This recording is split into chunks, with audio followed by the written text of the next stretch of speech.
মাত্র একটা পাকা আমের রস দিয়ে এমন কিছু বানানো যাবে যে রেসিপিটা দেখলে আপনি অবাক হয়ে যাবেন।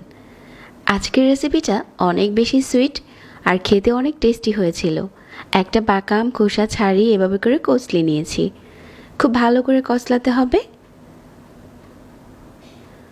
তারপর এখানে নিয়ে নিচ্ছি 1/3 কাপ লিকুইড দুধ। একটু ঘন দুধ নিলেই ভালো হবে। 1 কাপ নিয়ে নিচ্ছি ময়দা, ময়দার পরিবর্তে আটাও নিতে পারেন। 1 টেবিল চামচ নিয়ে নিচ্ছি গুঁড়া দুধ। আর এখানে একটু সুইট করার জন্য দিয়ে দিচ্ছি 1/3 কাপ চিনি। তবে কেউ চাইলে চিনি স্কিপ করতে পারেন আম যদি বেশি মিষ্টি হয়ে থাকে। আর এখানে 1/4 চা চামচ লবণ দিয়ে ভালো করে মাখিয়ে নিচ্ছি। অল্প অল্প করে এভাবে করে কষলে মাখাতে হবে, যাতে আমের রসের সাথে ময়দাটা খুব ভালো করে মিশে যায়, এখানে একটা স্মুথ গোলা হয়ে যায়। তো এভাবে করে হাত দিয়ে কষলে একটু সময় নিয়ে মাখিয়ে নিয়েছি।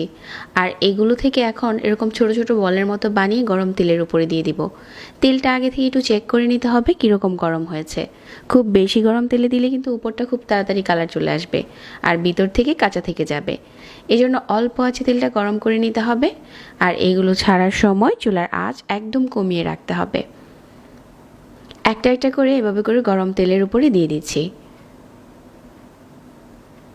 সবগুলো যখন দেওয়া হয়ে যাবে ওই পর্যায়ে চুলার আঁচ কমিয়ে এপাশ ওপাশ করে ভেজে নিতে হবে।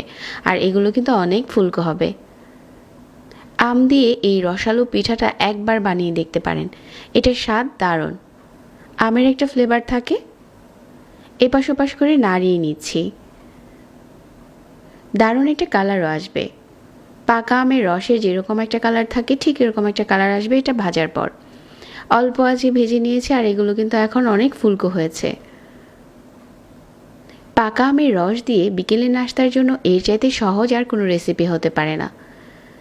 আর এটা খেতে এত বেশি টেস্টি হয়েছে, আপনি এটা একবার বানালে বারবার বানাতে ইচ্ছে করবে। উপরটাতে দারুণ একটা কালার এসেছে। আর এই পর্যায়ে তেল ঝরিয়ে উঠিয়ে নিচ্ছি।